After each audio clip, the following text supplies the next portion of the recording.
IPO? Did it exceed your expectations? Well, it's a pretty small IPO, 250. Yes. Yeah, the largest IPO in the history of Wall Street. Of We the world. raised, we And raised. number two was a Chinese bank.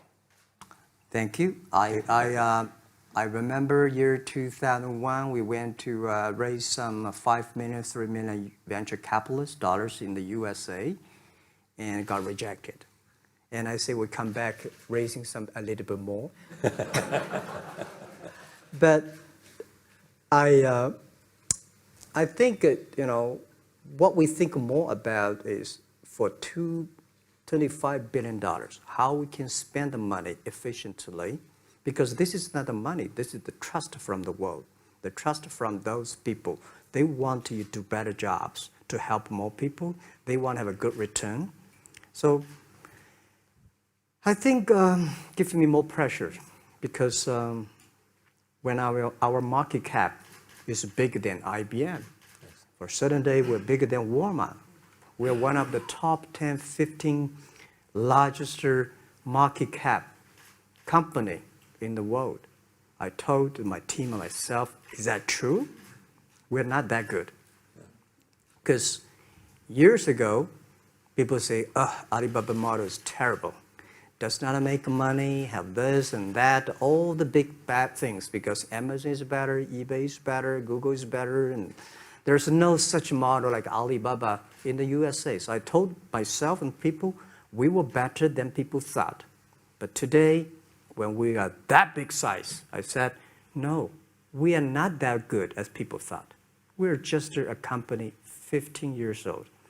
Average age is 27, 28 years old, young people. We're doing something that human beings have never tried. So I want to talk about the future. Let me take you back to when you were born in Hangzhou, where the headquarters still are. Yep. And your campus is there. You don't have a loot, don't move your loot. Your headquarters Your roots there. are there. Yeah, you found it there, loot there. You grew up in the 60s. 64. Born in 64. That was the time of the Cultural Revolution. Yeah, it was the end of the Cultural Revolution. It was, well, my grandfather was a tiny landlord, was considered, after liberation, was considered to be a bad guy. So I know how tough it was when I was a kid. You tried to get into 3 colleges. Mm-hmm. Each time they rejected you. No, I tried. There is an examination that young people, if you want to go to university, you have to take the examinations. So I failed 3 times. Right. But a lot of fail. I failed for funny things that I failed a key primary school test for 2 times. And I failed 3 times for the middle schools. And you will never believe in Hangzhou, my city, there's only 1 middle school that lasts only 1 year. It was changed from primary school to middle school because our graduates of our school, no middle school accept us because we were too bad. Yeah. They would become a middle school. What effect did it have, though, being rejected?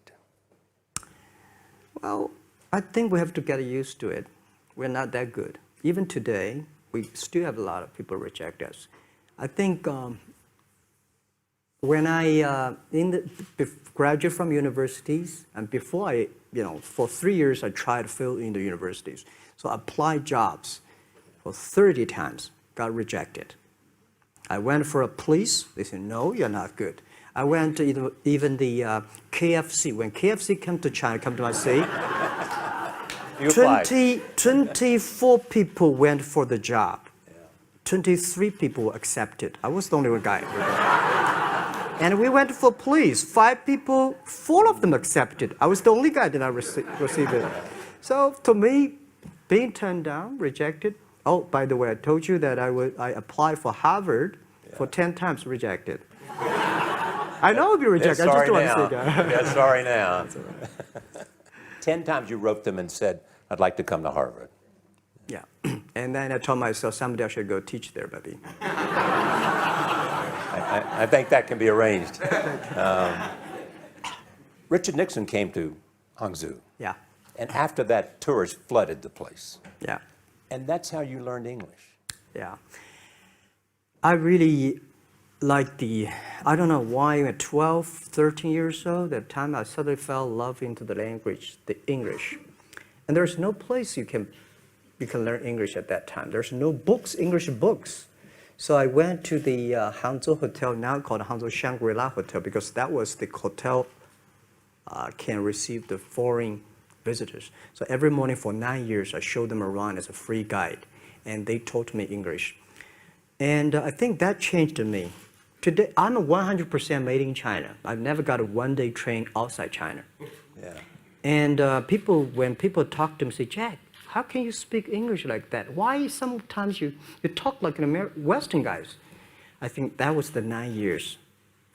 These Western tourists opened my mind, because everything they told me are so different from the things I learned from the schools and from my parents.